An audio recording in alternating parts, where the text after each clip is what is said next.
प्रेमचंद की लिखी कहानी प्रतिशोध। माया अपने तिमंजिले मकान की छत पर खड़ी सड़क की ओर उद्विग्न और अधीर आंखों से ताक रही थी और सोच रही थी वह अब तक आए क्यों नहीं, कहाँ देर लगाई। इसी गाड़ी से आने को लिखा था, गाड़ी तो आ गई होगी। स्टेशन से मुसाफिर चले आ रहे हैं। इस वक्त तो कोई दूसरी गाड़ी नहीं आती। शायद असबाब वगैरह रखने में देर हुई। यार दोस्त स्टेशन पर बधाई देने के लिए पहुंच गए होंगे। उनसे फुर्सत मिलेगी तब घर की सुधि आएगी। उनकी जगह मैं होती तो सीधे घर आती, दोस्तों से कह देती, जनाब इस वक्त मुझे माफ़ कीजिए, फिर मिलिएगा। मगर दोस्तों में तो उनकी जान बसती है। मिस्टर व्यास लखनऊ के नौजवान मगर अत्यंत प्रतिष्ठित बैरिस्टरों में हैं। 3 महीने से वह एक राजनीतिक मुकदमे की पैरवी करने के लिए सरकार की ओर से लाहौर गए हुए हैं। उन्होंने माया को लिखा था, जीत हो गई। 1 तारीख को मैं शाम के मेल में जरूर पहुंचूंगा। आज वही शाम है। माया ने आज सारा दिन तैयारियों में बिताया। सारा मकान धुलवाया, कमरों की सजावट के सामान साफ कराए, मोटर धुलवाई। ये 3 महीने उसने तपस्या के काटे थे। मगर अब तक मिस्टर व्यास नहीं आए। उसकी छोटी बच्ची तिलोत्तमा आकर उसके पैरों में चिमट आई और बोली, अम्मा बाबूजी कब आएंगे। माया ने उसे गोद में उठा लिया और चूमकर बोली, आते ही होंगे बेटी, गाड़ी तो कब की आ गई। तिलोत्तमा, मेरे लिए अच्छी गुड़िया लाते होंगे। माया ने कुछ जवाब न दिया। इंतजार अब गुस्से में बदलता जाता था। वह सोच रही थी, जिस तरह मुझे हजरत परेशान कर रहे हैं उसी तरह मैं भी उनको परेशान करूंगी। घंटे भर तक बोलूंगी ही नहीं। आकर स्टेशन पर बैठे हुए हैं। जलाने में उन्हें मजा आता है। यह उनकी पुरानी आदत है। दिल को क्या करूं। नहीं, ये तो यही चाहता है कि जैसे वह मुझसे बेरुखी दिखलाते हैं उसी तरह मैं भी उनकी बात न पूछूं। यकायक एक नौकर ने आकर कहा, बहू जी लाहौर से यह तार आया है। माया अंदर ही अंदर जल उठी। उसे ऐसा मालूम हुआ कि जैसे बड़े जोर की हरारत हो गई हो। बरबस ख्याल आया, सिवाय इसके और क्या लिखा होगा कि इस गाड़ी से न आ सकूंगा। तार दे देना, कौन मुश्किल है। मैं भी क्यों न तार दे दूं कि मैं 1 महीने के लिए मैके जा रही हूं। नौकर से कहा, तार ले जाकर कमरे में मेज पर रख दो। मगर फिर कुछ सोचकर उसने लिफाफा ले लिया और खोला ही था कि कागज हाथ से छूटकर गिर पड़ा। लिखा था, मिस्टर व्यास को आज 10 बजे रात किसी बदमाश ने कत्ल कर दिया। कई महीने बीत गए मगर खूनी का अब तक पता नहीं चला। खुफिया पुलिस के अनुभवी लोग उसका सुराग लगाने की फिक्र में परेशान हैं। खूनी को गिरफ्तार करा देने वाले को 20,000 रुपये इनाम दिए जाने का ऐलान कर दिया गया है। मगर कोई नतीजा नहीं। जिस होटल में मिस्टर व्यास ठहरे थे उसी में 1 महीने से माया ठहरी हुई है। उस कमरे से उसे प्यार सा हो गया है। उसकी सूरत इतनी बदल गई है कि अब उसे पहचानना मुश्किल है। मगर उसके चेहरे पर बेकसी या दर्द का पीलापन नहीं, क्रोध की गर्मी दिखाई पड़ती है। उसकी नशीली आंखों में अब खून की प्यास है और प्रतिशोध की लपट। उसके शरीर का एक एक कण प्रतिशोध की आग से जला जा रहा है। अब यही उसके जीवन का ध्येय है। यही उसकी सबसे बड़ी अभिलाषा है। उसके प्रेम की सारी निधि अब यही प्रतिशोध का आवेग है। जिस पापी ने उसके जीवन का सर्वनाश कर दिया उसे अपने सामने तड़पते देखकर ही उसकी आंखें ठंडी होंगी। खुफिया पुलिस भय और लोभ, जांच और पड़ताल से काम ले रही है। मगर माया ने अपने लक्ष्य पर पहुंचने के लिए एक दूसरा ही रास्ता अपनाया है। मिस्टर व्यास को वेद विद्या से लगाव था। उनकी संगति में माया ने कुछ आरंभिक अभ्यास किया था। उस वक्त उसके लिए यह एक मनोरंजन था, मगर अब यही उसके जीवन का संबल था। वह रोज तिलोत्तमा पर अमल करती और रोज बरोज अभ्यास बढ़ाती जाती थी। वह उस दिन का इंतजार कर रही थी जब अपने पति की आत्मा को बुलाकर उससे खूनी का सुराग लगा सकेगी। वह बड़ी लगन से, बड़ी एकाग्रचित्तता से अपने काम में व्यस्त थी। रात के 10 बज गए थे। माया ने कमरे को अंधेरा कर दिया था और तिलोत्तमा पर अभ्यास कर रही थी। यकायक उसे ऐसा मालूम हुआ कि कमरे में कोई दिव्य व्यक्तित्व आया। बुझते हुए दीपक की अंतिम झलक की तरह एक रोशनी नजर आई। माया ने पूछा, आप कौन हैं? तिलोत्तमा ने हंसकर कहा, तुम मुझे नहीं पहचानती? मैं ही तुम्हारा मनमोहन हूँ, जो दुनिया में मिस्टर व्यास के नाम से मशहूर था। आप खूब आए। मैं आपसे खूनी का नाम पूछना चाहती हूँ। उसका नाम है ईश्वर दास। कहाँ रहता है? शाहजहांपुर। माया ने मोहल्ले का नाम, मकान नंबर, सूरत सब कुछ विस्तार के साथ पूछा और कागज पर नोट कर लिया। तिलोत्तमा जरा देर में उठ बैठी। जब कमरे में फिर रोशनी हुई तो माया का मुरझाया हुआ चेहरा विजय की प्रसन्नता से चमक रहा था। उसके शरीर में एक नया जोश लहरें मार रहा था कि जैसे प्यास से मरते हुए मुसाफिर को पानी मिल गया हो। उसी रात को माया ने लाहौर से शाहजहांपुर आने का इरादा किया। रात का वक्त था। पंजाब में बड़ी तेजी से अंधेरे को चीरती हुई चली जा रही थी। माया एक सेकेंड क्लास के कमरे में बैठी सोच रही थी कि शाहजहांपुर में कहाँ ठहरेगी, कैसे ईश्वरदास का मकान तलाश करेगी और कैसे उससे खून का बदला लेगी। उसके बगल में तिलोत्तमा बेखबर सो रही थी। सामने ऊपर के बर्थ पर एक आदमी नींद में गाफिल पड़ा हुआ था। यकायक गाड़ी का कमरा खुला और 2 आदमी कोट पतलून पहने हुए कमरे में दाखिल हुए। दोनों अंग्रेज थे। एक माया की तरफ बैठा और दूसरा दूसरी तरफ। माया सिमट कर बैठ गई। इन आदमियों का यूं बैठना उसे बहुत बुरा मालूम हुआ। वह कहना चाहती थी, आप लोग दूसरी तरफ बैठे। पर वही औरत जो खून का बदला लेने जा रही थी, सामने यह खतरा देखकर कांप उठी। वह दोनों शैतान उसे सिमटते देखकर और भी करीब आ गए। माया अब वहां न बैठी रह सकी। वह उठकर दूसरे बर्थ पर जाना चाहती थी कि उनमें से एक ने उसका हाथ पकड़ लिया। माया ने जोर से हाथ छुड़ाने की कोशिश करके कहा, तुम्हारी सामत तो नहीं आई है, छोड़ दो मेरा हाथ सुअर। इस पर दूसरे आदमी ने उठकर माया को सीने से लिपटा लिया और लड़खड़ाती हुई जबान से बोला, वेल, हम तुमका बहुत सा रुपया देगा। माया ने उसे सारी ताकत से ढकेलने की कोशिश करते हुए कहा, हट जा हरामजादे, वरना अभी तेरा सर तोड़ दूंगी। दूसरा आदमी भी उठ खड़ा हुआ और दोनों मिलकर माया को बर्थ पर लिटाने की कोशिश करने लगे। यकायक यह खटपट सुनकर ऊपर के बर्थ पर सोया हुआ आदमी चौंका और उन बदमाशों की हरकत देखकर ऊपर से कूद पड़ा। दोनों गोरे उसे देखकर माया को छोड़ दूसरी तरफ झपटे और उसे घूंसे मारने लगे। दोनों उस पर ताबड़तोड़ हमला कर रहे थे और वह हाथों से अपने को बचा रहा था। उसे वार करने का कोई मौका न मिलता था।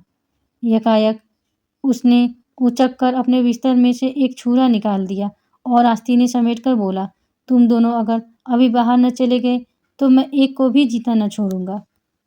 दोनों गोरे छुरा देखकर डरे, मगर वह भी निहत्थे न थे। एक ने जेब से रिवाल्वर निकाल लिया और उसकी नली उस आदमी की तरफ करके बोला, निकल जाओ रास्कल। माया थरथर काँप रही थी कि न जाने क्या आफत आने वाली है, मगर खतरा हमारी छिपी हुई हिम्मतों की कुंजी है। खतरे में पड़कर हम भय की सीमाओं से आगे बढ़ जाते हैं, कुछ कर गुजरते हैं जिस पर हमें खुद गैरत होती है। वही माया जो अब तक थरथर काँप रही थी, बिल्ली की तरह कूदकर उस गोरे की तरफ लपकी और उसके हाथ से रिवाल्वर खींच गाड़ी के नीचे फेंक दिया। गोरे ने खिसियाकर माया को दांत काटना चाहा, मगर माया ने जल्दी से हाथ खींच लिया और खतरे की जंजीर के पास जाकर उसे जोर से खींचा। दूसरा गोरा अब तक किनारे खड़ा था। उसके पास कोई हथियार न था, इसलिए वह छुरी के सामने न आना चाहता था। जब उसने देखा कि माया ने जंजीर खींच ली तो भीतर का दरवाजा खोलकर भागा। उसका साथी भी उसके पीछे पीछे भागा। चलते चलते छुरी वाले आदमी ने उसे इतने जोर से धक्का दिया कि वह मुंह के बल गिर पड़ा। फिर तो उसने इतनी ठोकरें, इतनी लातें और इतने घूंसे जमाए कि उसके मुंह से खून निकल पड़ा। इतने में गाड़ी रुक गई और गार्ड लालटेन लिए आता दिखाई दिया। मगर वह दोनों शैतान गाड़ी को रुकते देख बेतहाशा नीचे कूद पड़े और अंधेरे में न जाने कहाँ खो गए। गार्ड ने भी ज्यादा छानबीन न की और करता भी तो उस अंधेरे में पता लगाना मुश्किल था। दोनों तरफ खड्ड थे, शायद किसी नदी के पास थी। वहां दो क्या वहां दो क्या 200 आदमी उस वक्त बड़ी आसानी से छिप सकते थे। 10 मिनट तक गाड़ी खड़ी रही, फिर चल पड़ी। माया ने मुक्ति की सांस लेकर कहा, आप आज न होते तो ईश्वर ही जाने मेरा क्या हाल होता। आपके कहीं चोट तो नहीं आई? उस आदमी ने छुरे को जेब में रखते हुए कहा, बिल्कुल नहीं। मैं ऐसा बेसुध सोया हुआ था कि उन बदमाशों के आने की खबर ही न हुई, वरना मैंने उन्हें अंदर पाँव ही न रखने दिया होता। अगले स्टेशन पर रिपोर्ट करूंगा। माया, जी नहीं, खामखा की बदनामी और परेशानी होगी। रिपोर्ट करने से कोई फायदा नहीं। ईश्वर ने आज मेरी आबरू रख ली। मेरा कलेजा अभी तक धड़ धड़ कर रहा है। आप कहाँ तक चलेंगे? मुझे शाहजहांपुर जाना है। वहीं तक तो मुझे भी जाना है। शुभ नाम क्या है? कम से कम अपने उपकारक के नाम से तो अपरिचित न रहूं। मुझे तो ईश्वर दास कहते हैं। माया का कलेजा धक से हो गया। जरूर, यह वही खूनी है। इसकी शक्ल सूरत भी वही है जो उसे बतलाई गई थी। उसने डरते डरते पूछा, आपका मकान किस मोहल्ले में है? माया का दिल बैठ गया। उसने खिड़की से सिर बाहर निकालकर एक लंबी सांस ली। हाय, खूनी मीला भी तो इस हालत में, जब वह उसके एहसान के बोझ से दबी हुई है। क्या उस आदमी को वह खंजर का निशाना बना सकती है जिसने बगैर किसी परिचय के सिर्फ सिर्फ हमदर्दी के जोश में ऐसे गाढ़े वक्त में उसकी मदद की? जान पर खिल गया। वह एक अजीब उलझन में पड़ गई। उसने उसके चेहरे की तरफ देखा। शराफत झलक रही थी। ऐसा आदमी खून कर सकता है, इसमें उसे संदेह था। ईश्वरदास ने पूछा, आप लाहौर से आ रही हैं ना? शाहजहांपुर में कहाँ जाइएगा? अभी तो मैं कहीं धर्मशाला में ठहरूंगी। मकान का इंतजाम करना है। ईश्वरदास ने ताज्जुब से पूछा, तो वहाँ आप किसी दोस्त या रिश्तेदार के यहाँ नहीं जा रही हैं? कोई न कोई मिल ही जाएगा। यूँ आपका असली मकान कहाँ है?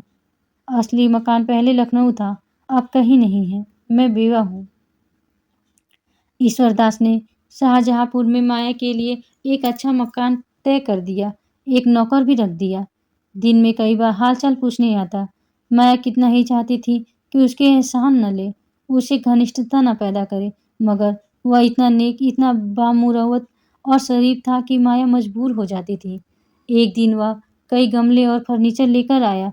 कई खूबसूरत तस्वीरें भी थीं। माया ने त्योरियां चढ़ाकर कहा, मुझे साज सामान की बिल्कुल जरूरत नहीं। आप नाहक तकलीफ करते हैं। ईश्वरदास ने इस पर लज्जित होकर कहा कि जैसे उससे कोई भूल हो गई हो। कहा, मेरे घर में यह चीजें बेकार पड़ी थी, लाकर रख दी। मैं इन टीम टाप की चीजों का गुलाम नहीं बनना चाहती। ईश्वरदास ने डरते डरते कहा, अगर आपको नागवार हो तो उठवा ले जाऊं?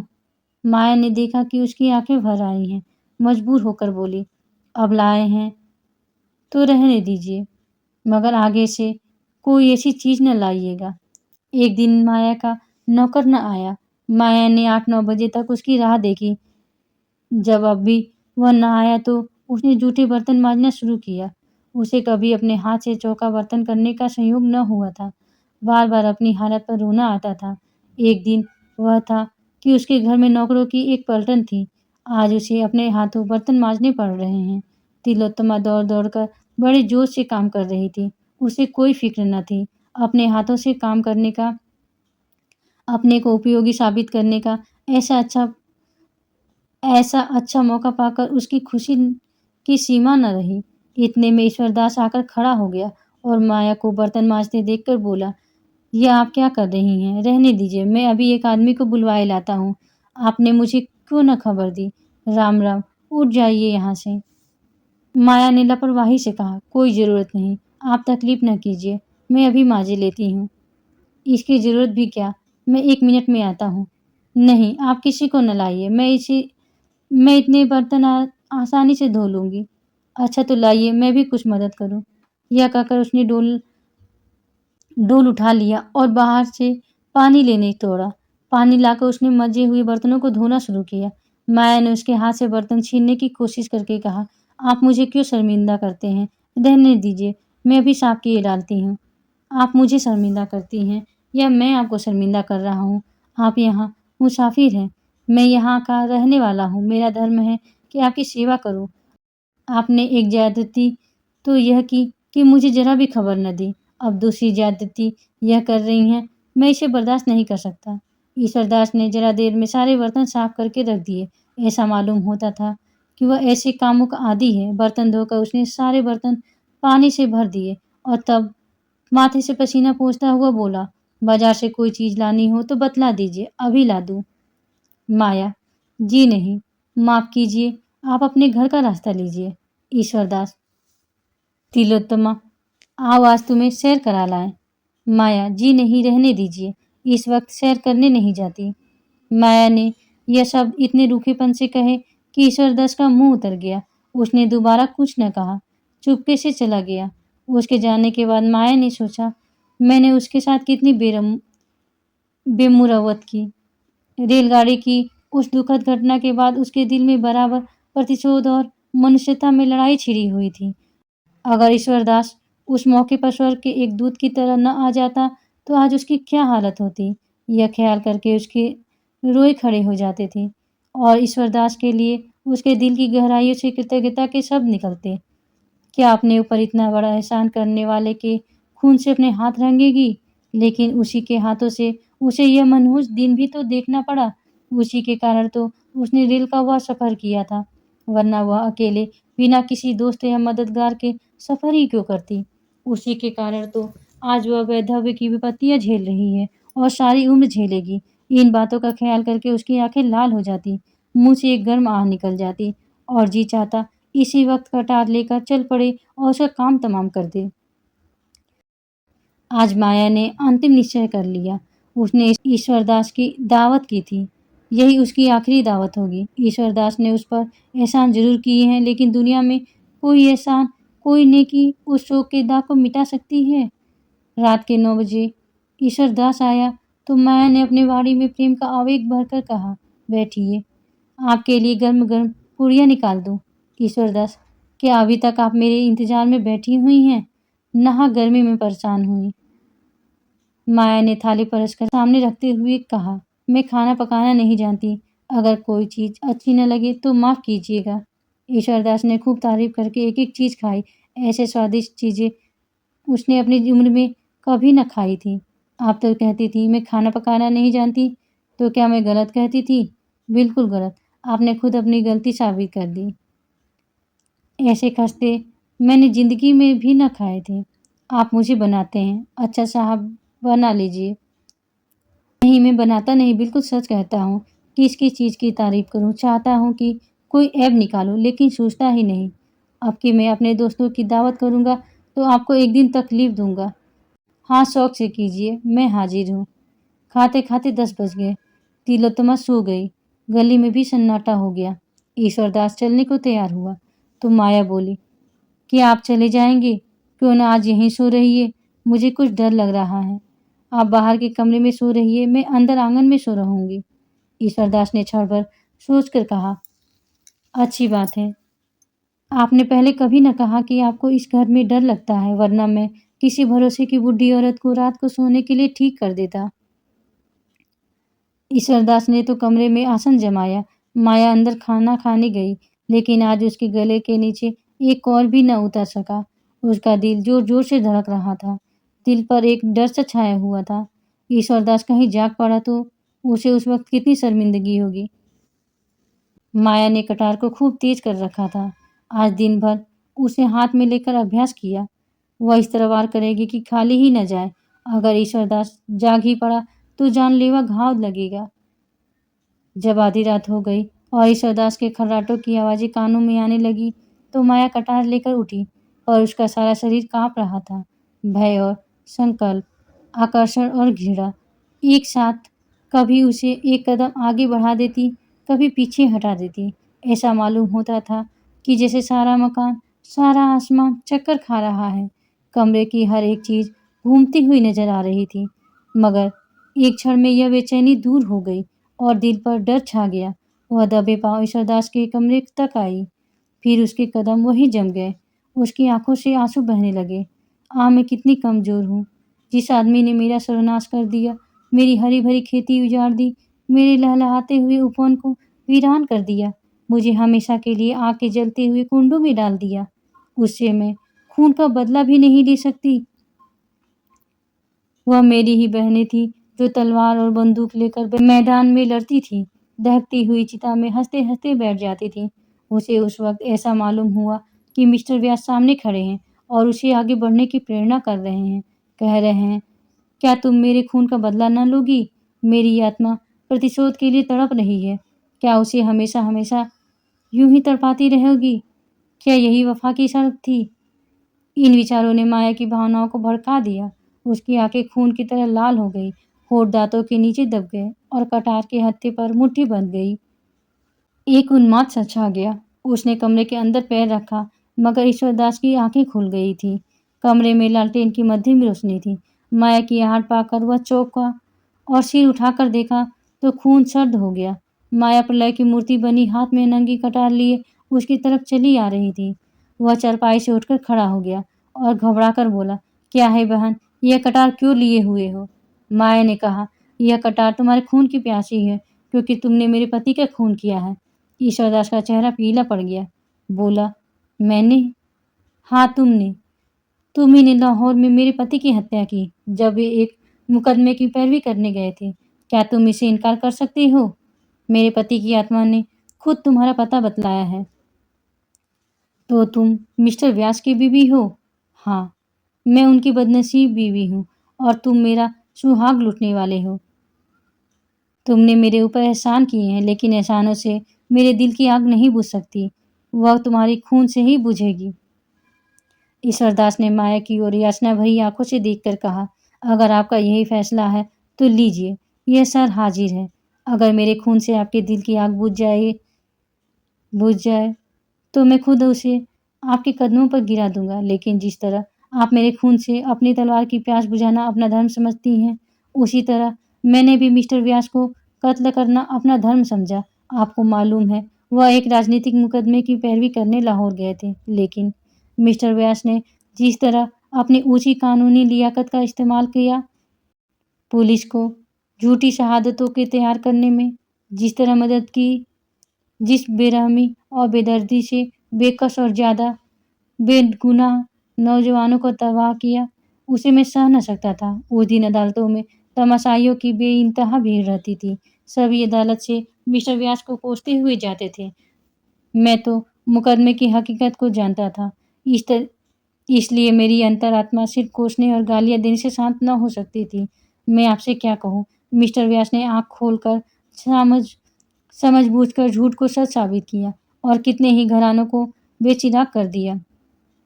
आज कितनी माएँ अपने बेटों के लिए खून के आंसू रो रही हैं। कितनी ही औरतें विधवा हो गई। पुलिस कितनी ही ज्यादतियाँ करे, हम परवाह नहीं करते। पुलिस से हम इसके सिवा और उम्मीद नहीं कर सकते। उसमें ज़्यादातर जाहिल सोहदे लुच्चे भरे हुए हैं। सरकार ने इस महकमे को कायम ही इसलिए किया है कि वह रियाया को तंग करे, मगर वकीलों से हम इंसाफ की उम्मीद रखते हैं। हम उनकी इज्जत करते हैं। वे उच्च कोटि के पढ़े लिखे सजग लोग होते हैं। जब ऐसे आदमियों को हम पुलिस के हाथों की कठपुतली बना हुआ देखते हैं तो हमारे क्रोध की सीमा नहीं रहती। मैं मिस्टर व्यास का प्रशंसक था, मगर जब मैंने उन्हें बेगुनाह मुलजिमों से जबरन जुर्म का इकबाल कराते देखा तो मुझे उनसे नफरत हो गई। गरीब मुलजिम रात दिन उल्टे लिटकाए जाते थे, सिर्फ इसलिए कि वह अपना जुर्म तो उन्होंने कभी नहीं किया, इकबाल कर ले। उनकी नाक में लाल मिर्च का धुआं डाला जाता उनकी नाक में लाल मिर्च का धुआं डाला जाता था। मिस्टर व्यास ये सारी ज्यादतियाँ सिर्फ अपनी आंखों से देखते ही नहीं थे, बल्कि उन्हीं के इशारों पर वह की जाती थी। माया के चेहरे की कठोरता जाती रही। उसकी जगह जायज गुस्से की गर्मी पैदा हुई। बोली, इसका आपके पास कोई सबूत है कि उन्होंने मुलजिमों पर ऐसी सख्तियाँ की? यह सारी बातें आमतौर पर मशहूर थीं। लाहौर का बच्चा बच्चा जानता है। मैंने खुद अपनी आंखों से देखी, इसके सिवा मैं और क्या सबूत दे सकता हूँ? उन बेचारों का बस इतना कसूर था कि वह हिंदुस्तान के सच्चे दोस्त थे। अपना सारा वक़्त प्रजा की शिक्षा और सेवा में खर्च करते थे, भूखे रहते थे, प्रजा पर पूरे शुभ काम की शक्तियाँ न होने देते थे। यही उनका गुनाह था और इसी गुनाह की सज़ा दिलाने में मिस्टर व्यास पुलिस के दाहिने हाथ बने हुए थे। माया के हाथ से खंजर गिर पड़ा। उसकी आंखों में आंसू भर आए। बोली, मुझे न मालूम था कि वे ऐसी हरकतें भी कर सकते हैं। ईश्वरदास ने कहा, यह न समझिए कि मैं आपकी तलवार से डरकर वकील साहब पर झूठे इल्ज़ाम लगा रहा हूँ। मैंने कभी ज़िंदगी की परवाह नहीं की। मेरे लिए कौन रोने वाला बैठा हुआ है, जिसके लिए ज़िंदगी की परवाह करूँ। अगर आप समझती हैं कि मैंने अनुचित हत्या की है, तो आप इस तलवार को उठाइए और इस ज़िंदगी का खात्मा कर दीजिए। मैं ज़रा भी न झिझकूँगा। अगर आप तलवार न उठा सकें, तो पुलिस को खबर दीजिए। वह बड़ी आसानी से मुझे दुनिया से रुखसत कर सकती है। सबूत मिल जाना मुश्किल न होगा। मैं खुद पुलिस के सामने जुर्म का इकबाल कर लेता, मगर मैं इसे जुर्म नहीं समझता। अगर एक जान से सैकड़ों जानें बच जाएँ, तो वह खून नहीं है। मैं सिर्फ इसलिए ज़िंदा रहना चाहता हूँ कि शायद किसी ऐसे मौके पर मेरी फिर ज़रूरत पड़े। माया ने रोते हुए कहा, अगर तुम्हारा बयान सही है, तो मैं अपना खून माफ़ करती हूँ। तुमने जो किया या बेजा किया, इसका फैसला ईश्वर करेंगे।